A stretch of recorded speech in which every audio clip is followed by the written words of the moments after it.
Welcome back to Old School Sports and our Out of the Park Baseball 25 series, Can We Save the Oakland A's? And we are just past the trade deadline in this 2044 season. Our A's are doing very well at 73-34. We are 15 games up on the Texas Rangers in the American League West. And we are 4.5 games ahead of the Boston Red Sox for the best record in baseball. Our .682 winning percentage, which puts us on pace for 110 victories, sounds pretty good, but given that we have won 120 regular season games in each of the past two seasons while winning the World Series both years, our expectations are lofty. Honestly, don't care how many games we win in the regular season. The only result that is a successful result for the Athletics this year is a three-peat and another World Series championship. We did not do a ton heading into the trade deadline. The only move we made in the trade market was reuniting for the rest of this season with our former reliever, Jonathan Shearer, who has a .372 ERA in his first 9 2/3 innings pitched back in an Oakland uniform after we let him move on for financial reasons last offseason. Several pitchers still injured for us right now. The lefty relievers, Roque de la Paz and Savion Keys, both out for another 2 to 3 months. The hope is maybe one of those guys is healthy enough to potentially help us in the playoffs. The lefty starter, Macho Rangel, who got off to a solid start for us this year, 2-1 with a .332 ERA before he got hurt. 1 to 2 weeks away from being able to begin a rehab assignment if all goes well with his recovery from the biceps tendonitis that's cost him most of this season.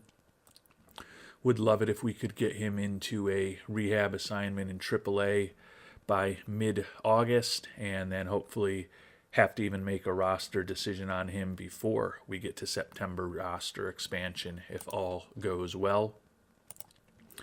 Taking a look at our schedule here for the month of August, begin on the road at the Yankees and at Kansas City.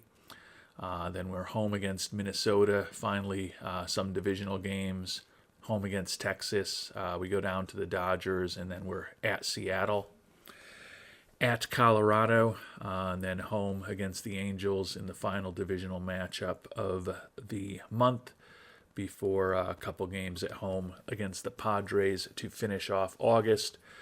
Off day on the final day of August.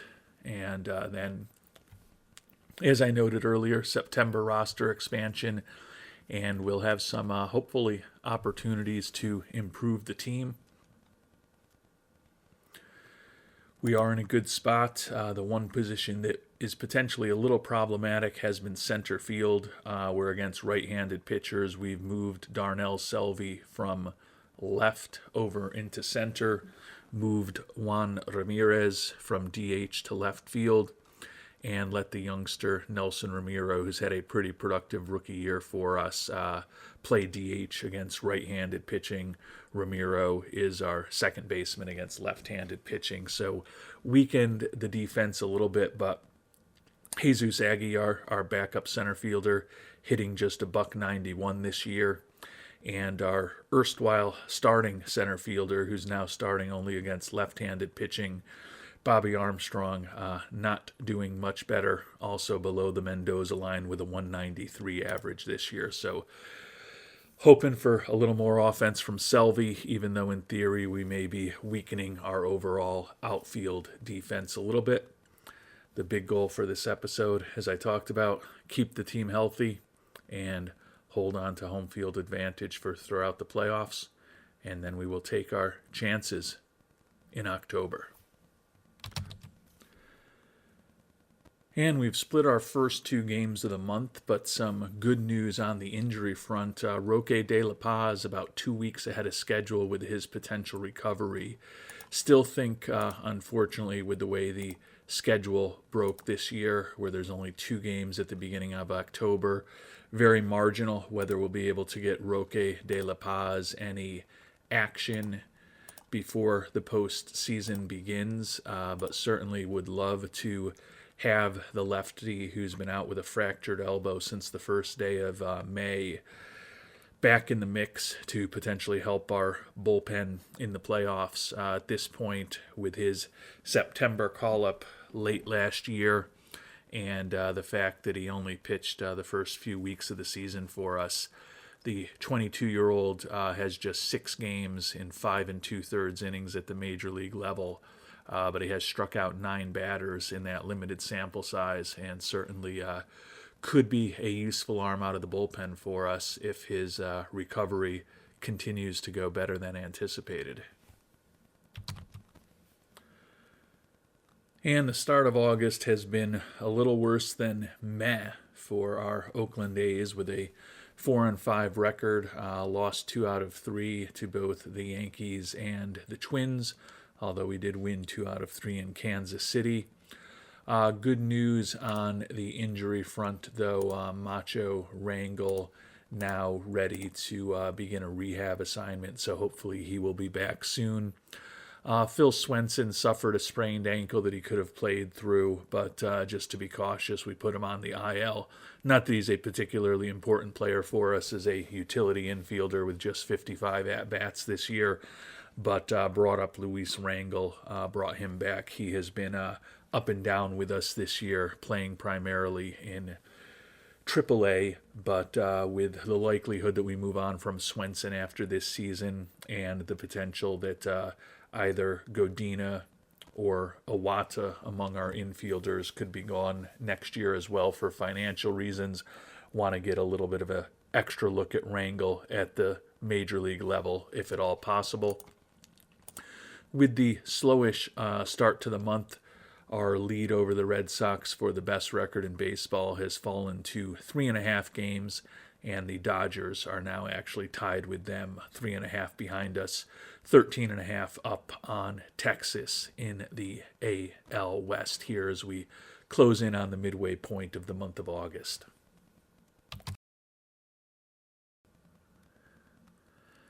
And I mentioned earlier the budgetary constraints we face, where we could be losing some significant players next season. Budget tied for 27th in all of baseball, although our payroll a bit more aggressive at 21st overall. But about $135 million this year, set to go to $197.6 million next year. So still basically every penny we have in the budget scheduled to go for payroll next year, which just is not going to work. As I mentioned, Iwata and Godina, along with Darnell Selvey, are the 3 arbitration-eligible players who could be making very big money next year. Will likely need to move on from at least one of them, in addition to some other guys, to make the finances work. But right now we are focused on continuing to expand our lead in the AL West and hopefully holding off both Boston and the Dodgers to ensure we have the best record in baseball this year once again. And we unfortunately have some new injury news to talk about, but so does the franchise. Our old friend Jake Ortega, out of commission for another 6 weeks because of a sprained ankle. So here on August 18th, that essentially probably will end the Veterans regular season. It's been a disaster for Mr. Ortega since he moved on from us following the 2040 season. Did play over 100 games his first year with the Yankees, but just 33 games with the Yankees in 2042. Just 33 games at the major league level last year, and most likely will only play 27 major league games this year, as a career that once appeared to be a potential Hall of Famer with a couple of MVP awards and a Rookie of the Year award for us in the early years of his career, has definitely been derailed by his unfortunate inability to stay healthy. Still a very productive hitter when he is healthy with a 142 WRC+, but only 96 at-bats for the franchise this year. Back to our Oakland A's and a couple potential serious injury issues. Mike Blumenshine, number 4 starter, injured with a diagnosis pending. And the same thing with John Knight, who's been a long reliever for us most of this year, although he has started a few games along the way. Fortunately, Rangel continues to recover from his rehab assignment. Pitched 40 games to start off, or 40 pitches to start off the rehab assignment 5 days ago. Expect him to have a limit of about 60 today, is what we put on him. So we're hoping that we'd be able to really build him up over time in AAA, given that, similar to both Blumenshine and Knight, Macho Rangel is also fragile physically. But if we get bad news on either of those guys, probably will bring Rangel up following his second rehab start. Phil Swenson ready to come back as well, so we'll send Luis Rangel back down to AAA until presumably he'll be on the short list of players to be called up in a little less than 2 weeks when we get to September 1st. And we have gotten an injury diagnosis on Mike Blumenshine. Could be worse, certainly could be better, though. He's going to be out for about 4 weeks with a herniated disc. Does mean that we should get a few starts out of him towards the end of the year as he competes for a likely 4th spot in the rotation with what he'd be fighting for the postseason. 8-5 this year with a 3.76 ERA and a 2.6 WAR. So if everyone is healthy and well, my assumption is Blumenshine probably would be our number 4 starter for the playoffs. So certainly going to be important to get him back. We're definitely struggling of late.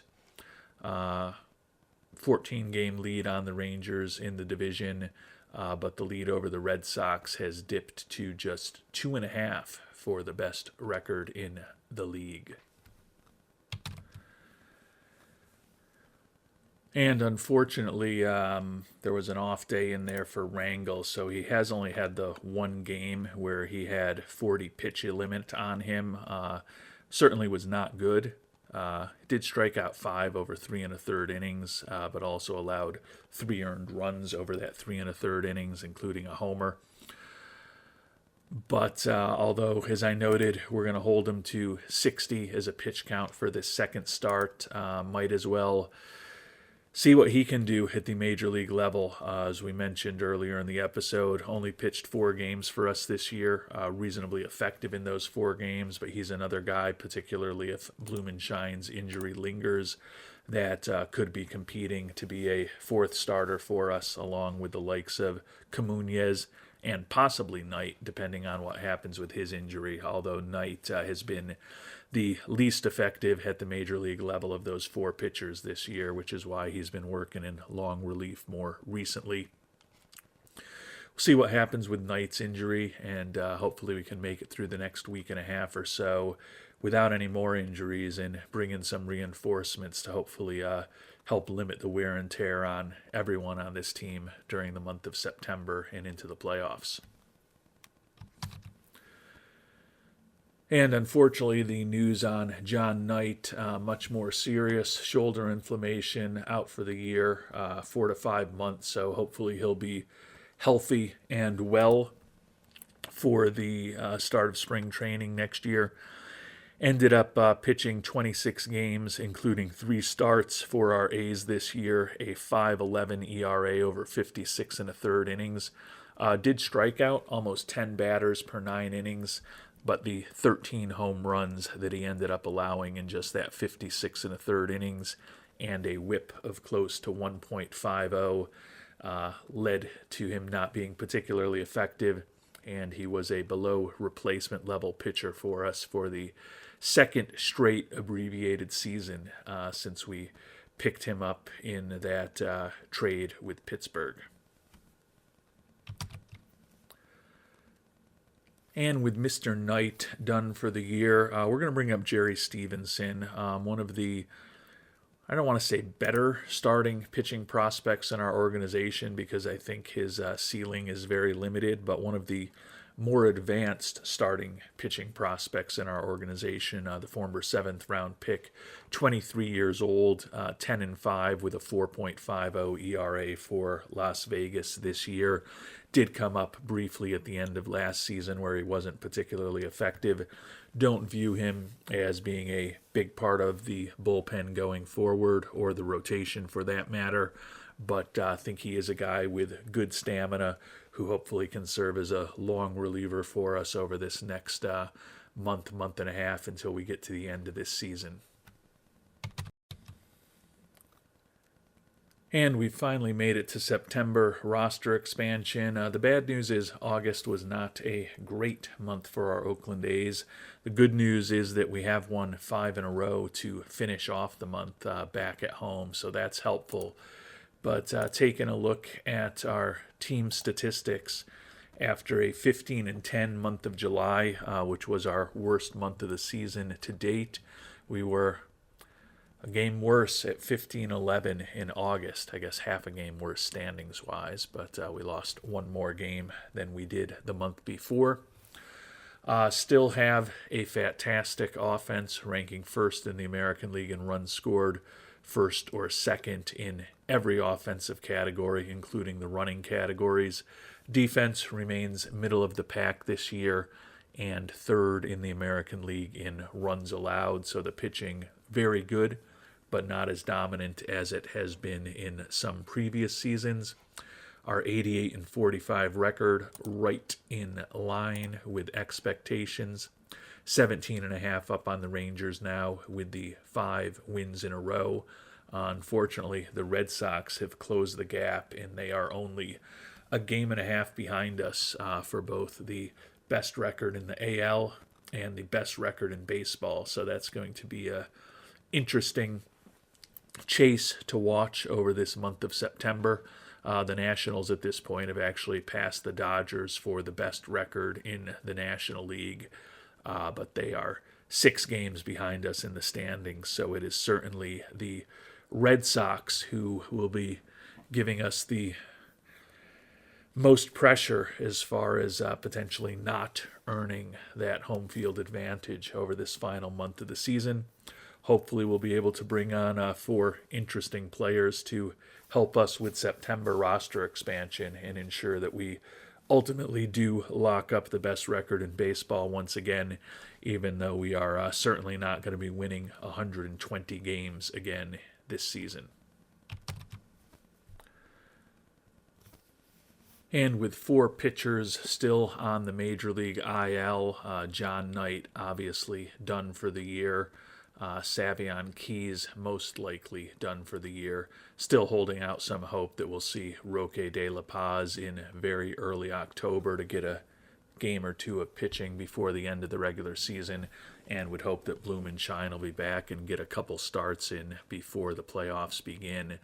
But with all of those injuries, we only brought up 1 pitcher just because we're actually, after having really great depth of relievers in AAA the past few years, a little lighter with some of the guys that we've moved on from, bringing up Mike Mercer. And this is a somewhat aggressive promotion. Only 21 years old, number 61 prospect in baseball. First round pick of ours in 2041. We're hoping that we'd ultimately be able to stretch out his stamina. That has not happened so far, so more of a reliever than a starter. But he's moved all the way from high A through double A to triple A this year. And in 11 AAA innings, hasn't allowed an earned run and has struck out 16. So we are going to get a look at the lefty and see what he can do in the majors, particularly because we've got some big left-handed bullpen arms that are on the IL right now. And we brought up 3 position players to round out the roster. Luis Rangel back. He spent most of the year in AAA, but does not have anything left to prove there. The first baseman, DeAnthony Bramblett, going to be a bat for us off the bench. He hit .321 with 41 doubles, 9 triples, and 16 homers in AAA Las Vegas this year. So another guy who at almost 24 years old does not have much of anything to prove at AAA. And the final edition may be the beginning of the end of the Bobby Armstrong era in center field for us. Armstrong has hit a little better of late to pull the batting average up to 208, but even against left-handed pitching this year, he's basically been a league average offensive player for us. And when you factor in his diminishing outfield range, he's been below replacement level. We talked earlier about Selvey taking over for us against right-handed pitching in center field, and we are bringing up the youngster Ben Prince to play center field for us against left-handed pitching the rest of the way. Prince, a former 6th-round draft pick in 2039, hit .279 with 7 homers and 32 ribbies, a 139 WRC plus, and 190 AA at-bats. We promoted him a couple months ago to AAA, where all he did was hit .319, 8 homers and 36 ribbies and 207 at-bats, putting up a 118 WRC plus.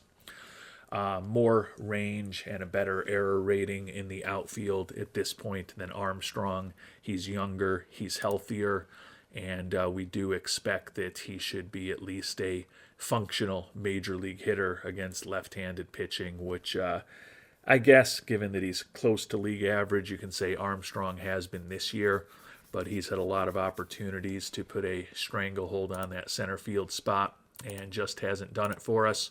So as we're starting to think about what this roster should look like for the playoffs, want to give Ben Prince an opportunity and see if maybe we'll have some interesting decisions between the likes of Aguiar, Armstrong, Selvey, and now potential Prince as far as who could be playing center field for us come October. And as we're trying to hold off the Red Sox and ultimately clinch the division, good news, we've won our first 4 games in the month of September to extend the winning streak to 9 in a row, 19.5 up on the Rangers now, and the Red Sox, who have now lost 3 in a row, have fallen a full 5 games behind us in the race for the best record in baseball. So the magic number for the division down to 6. Would certainly hope that we achieve that over this next week. And some more good news, Roque de la Paz back in about a week, so another 2 weeks ahead of schedule for him.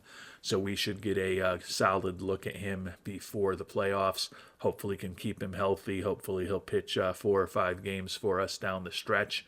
And if we want him on the roster, he will be back and healthy and at 100% before we get to October. And our winning streak was stopped at 9 games. We lost 2 out of 3 in Seattle before taking 2 out of 3 in Cleveland over the past week. But fortunately, even with that 3-3 record, we have clinched another American League West division title heading into the final weeks of the season, 19.5 up on the Rangers.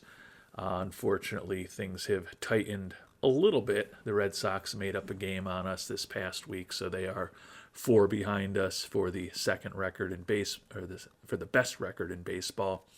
About 3 weeks left in the regular season. Juan Pimentel, 3rd in the American League with 107 ribbies. Luis Godina, 3rd in OPS. And Federico Arriola, out of nowhere. He was not high on the wins list this entire season as he attempts to lead the AL in wins for a 4th straight year. But very strong month of August and into September for Arriola. Now has a league best 16 wins and a league best 184 strikeouts. As in addition to trying to lead the league in wins for a 4th consecutive year, Arriola also making a case for a 4th consecutive Cy Young Award. Taking a look at those pitching splits, you can see a 5-1 record in the month of August with a sub-3 ERA. Only 1-1 here in September, but certainly the 5 wins in August moved him from not having any chance at all at leading the league in wins to right in the thick of things here with a few weeks left. And thinking about the injured pitchers, both the lefty reliever Roque de la Paz and the lefty starter Mike Blumenshine, 2 days left.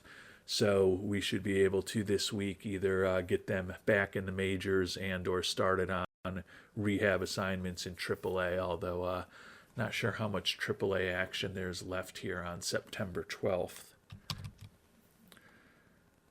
And it does look like there's still plenty of AAA action here on September 12th. So can definitely put those guys in rehab assignments, but also with the expanded rosters here in September, it'll be easy to get them back on the team once they are, knock on wood, hopefully fully healthy and well over the next few days.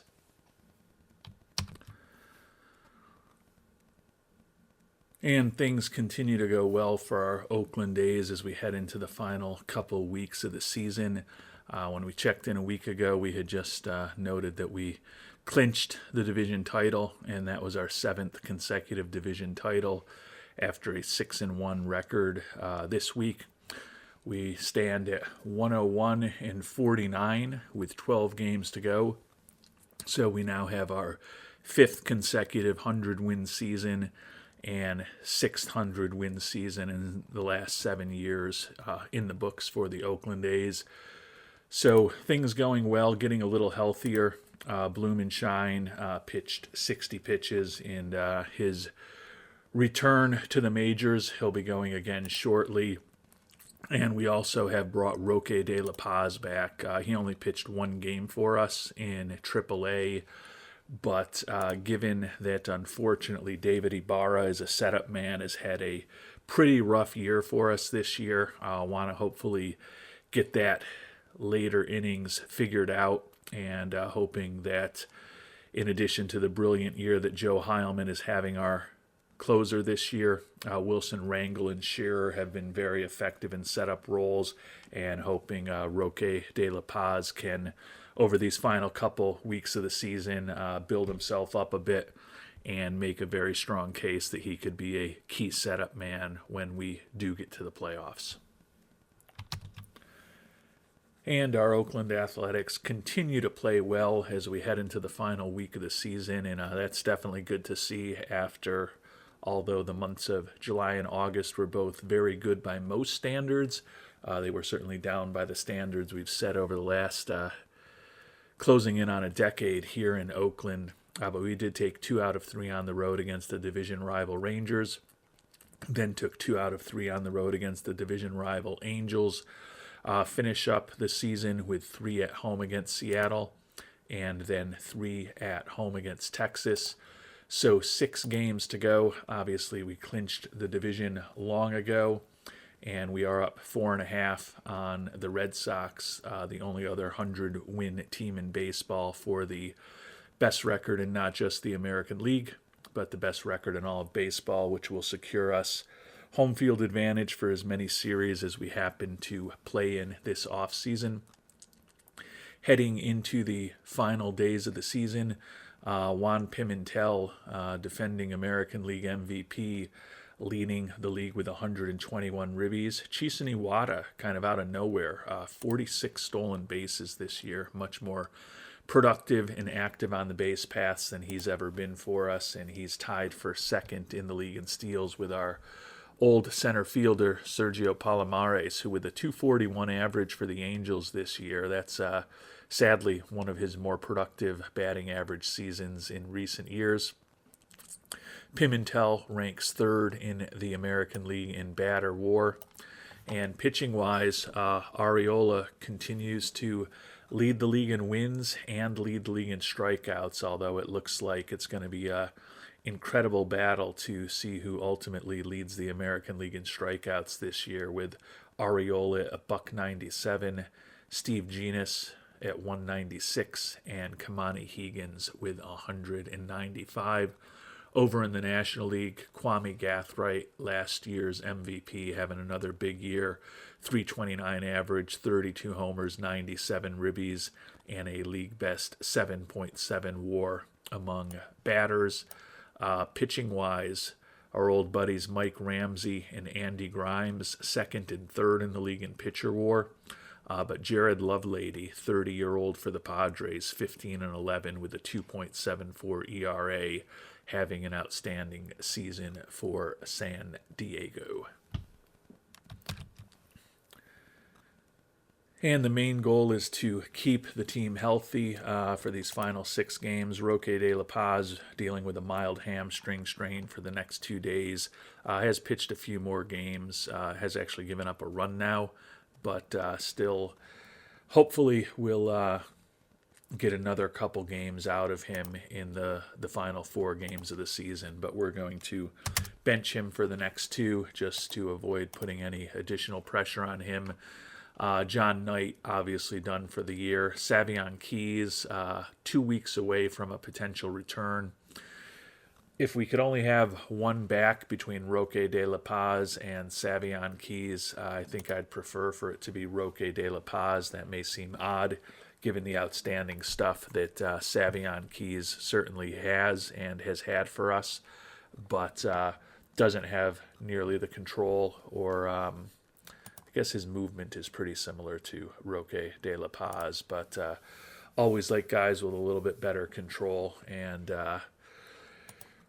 going to be tough, I think, for Keys even if he is healthy in a couple of weeks, if he hasn't pitched since back in July, given that we'll be shrinking the pitching staff down to 12 pitchers for the playoffs.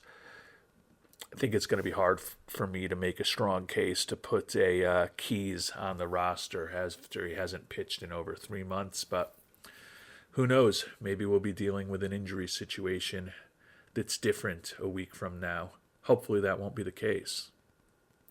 But time will tell.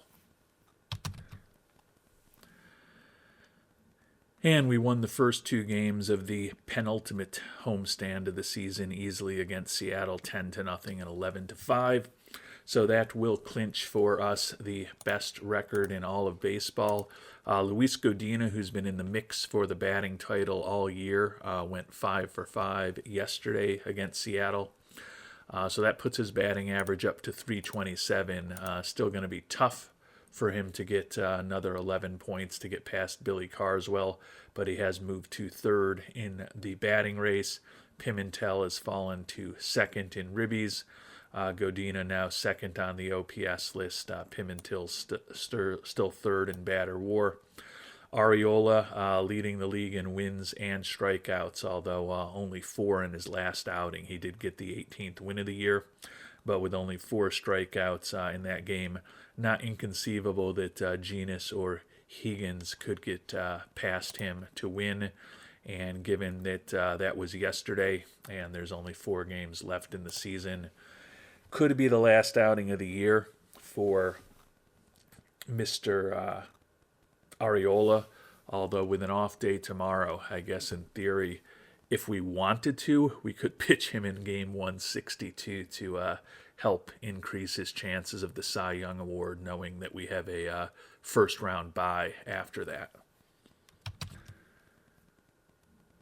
And with just 3 games left, we did lose the final game of the series against Seattle as we were trying to sweep. 3 left against Texas. Jake Ortega, year over, strained ab. Looks like he did come back briefly and play a few more games with Milwaukee when he recovered from that last injury that we talked about a little bit ago. Still finished the year with just 103 at-bats and 29 games played. Very productively when he was in the lineup. 10 doubles, 3 homers, 17 stolen bases. But 3 straight seasons with 33, 33, and 29 games played is just not a good situation for the franchise.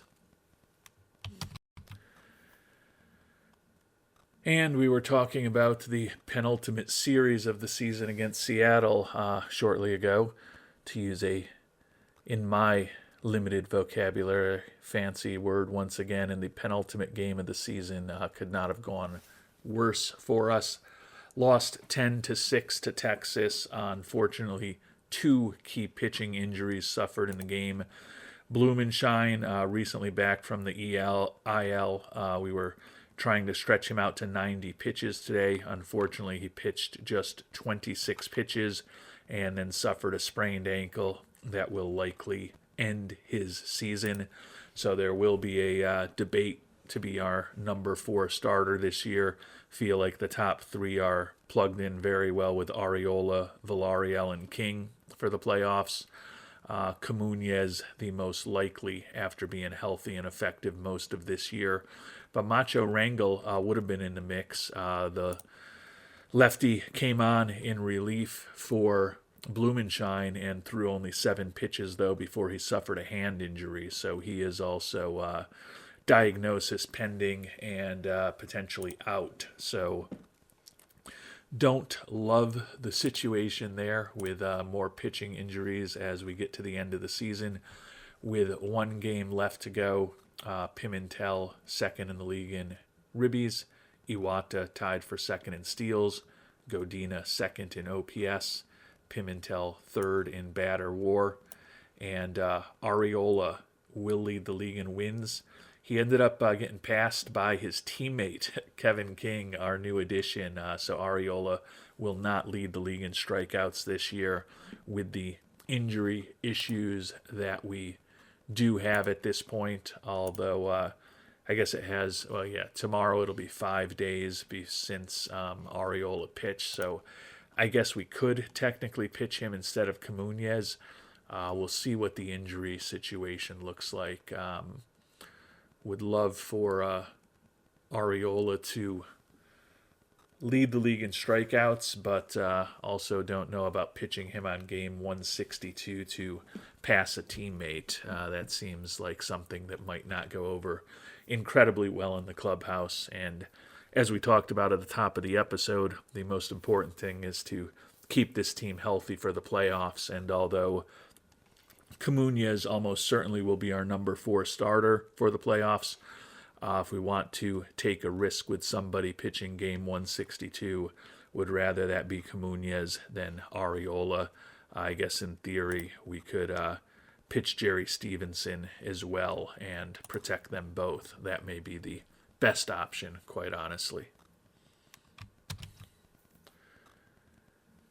And a sore wrist for Rangel, so that's positive day-to-day for 3 days, but he should be healthy come playoff time. Final day of the season, and we are going to give Jerry Stevenson an opportunity to start, protect both Comunez and Arriola, although either could certainly go today. Brought Ronnie Dean, who's was banged up a little bit, but brought him back from the playoffs brought him back from the minor leagues to take Mr. Blumenshine's roster spot, get a little action from Dean. He's not been effective with an ERA of close to 8 for us in the majors this year. Another guy that we need to see a little more out of, although certainly no guarantees he'll get on the mound today. And we did close out the season with a victory against the Rangers to run our record to 109 and 53. Jonah Richards 2 for 3 with a homer, scored a couple of runs. Godina 1 for 2 with a homer and 2 walks, and also nice to see a nice performance from Stevenson. 5 hits, 2 walks, 2 earned runs with 5 strikeouts over 6 2/3 innings. Surgener and Shearer were not good in relief. Wilson Rangel with his first save of the year. Most importantly, no new injury issues for us, so Macho Rangel should be back for us in the playoffs. So the season is over, another 100-win season, another division title, and we've got home field advantage throughout the playoffs.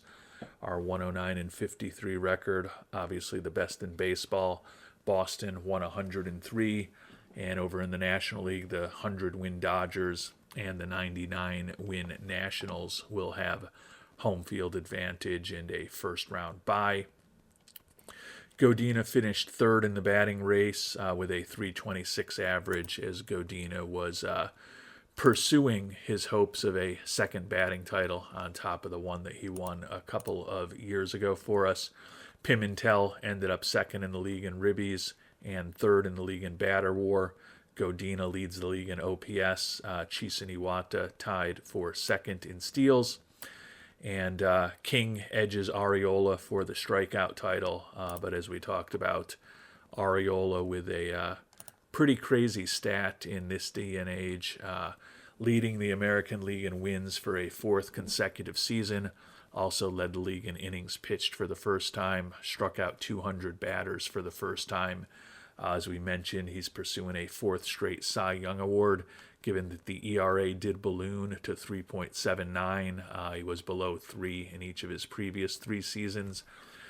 You never know what's going to happen. Was a little surprised when he won it with a 2.9 WAR a year ago. Certainly would expect him to get some support, but it's really not about the awards in the postseason or following the season at this point. It's ultimately about whether this team can win a third consecutive title here in our 21st year as general manager of the Oakland Athletics. And we will find out whether or not that is going to happen in our next episode. Until then, thanks so much for watching, and hope you have a great day.